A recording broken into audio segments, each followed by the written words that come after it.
Assalamualaikum warahmatullahi wabarakatuh. Waalaikumsalam warahmatullahi wabarakatuh. Rabbi shrah li sadri wa yassir li amri wahlul 'uqdatam min lisani yafqahu qawli. Amma ba'du.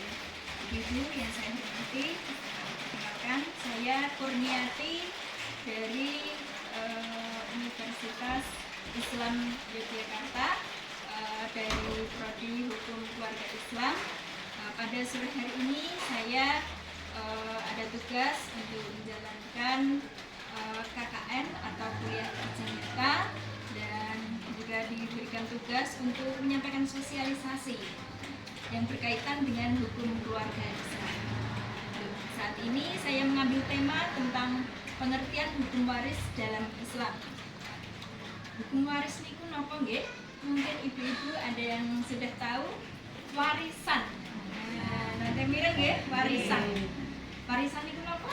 Ibu-ibu ada yang tahu? Tanah. Warisan tanah nggih leres. Napa malih?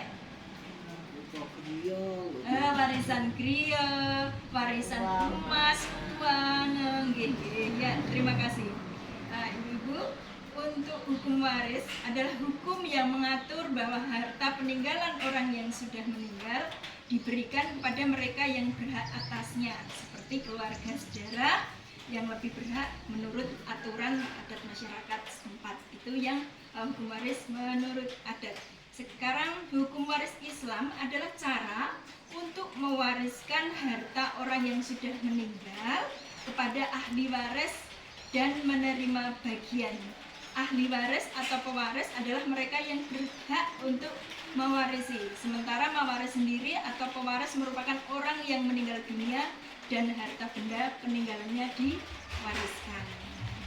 Warisan yang harus dibagikan kepada ahli waris dapat berupa tanah, ya laras ada sindikan itu, dapat berupa tanah, baik itu termasuk barang yang tidak bergerak ya, yaitu tanah, boleh emas atau logam mulia, kendaraan maupun barang-barang yang tidak bergerak lainnya seperti rumah ya, rumah tadi nggih saged.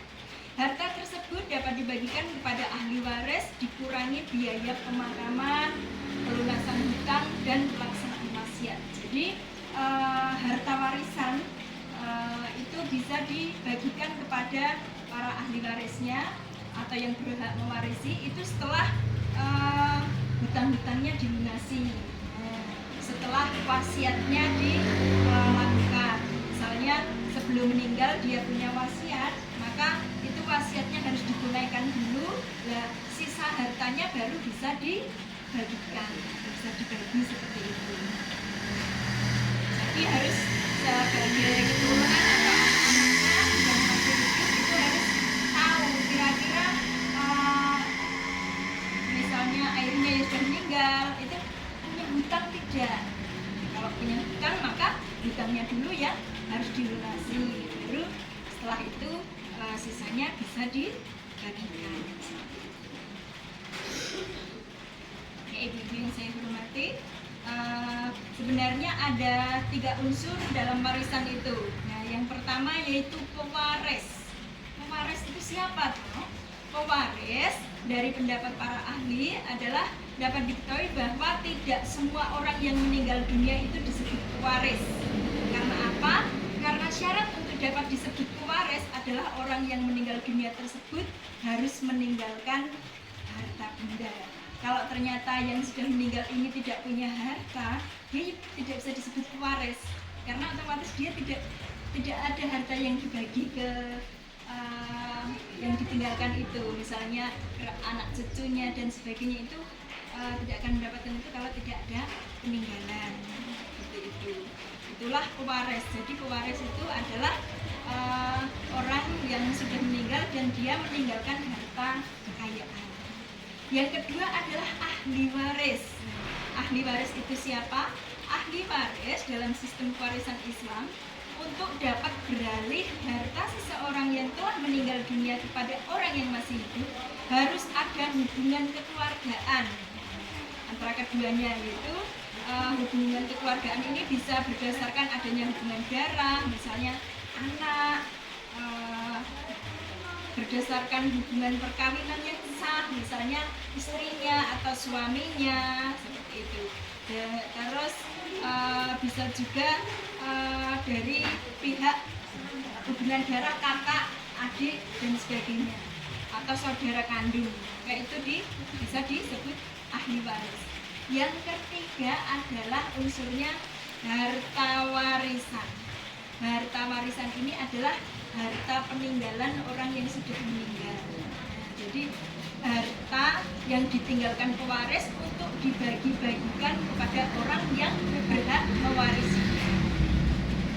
Terus selanjutnya syarat dan ketentuan hukum warisan itu supaya pembagian harta warisan dianggap sah, ahli waris harus mengikuti tata cara yang mengacu pada syarat ketentuan hukum yang berlaku. Kalau pembagian warisan sesuai hukum Islam itu telah diatur dalam Undang-Undang Nomor 3 Tahun 2006 tentang Peradilan Agama. Mungkin nate miren Ibu, kenapa kok di Islam itu ada tata cara pembagian warisan? Supaya apa? Supaya kita itu menjadi tentram dan tenang. Sehingga kalau sudah ada aturannya dalam pembagian warisan itu, maka kita tidak ada yang namanya perselisihan, pertikaian.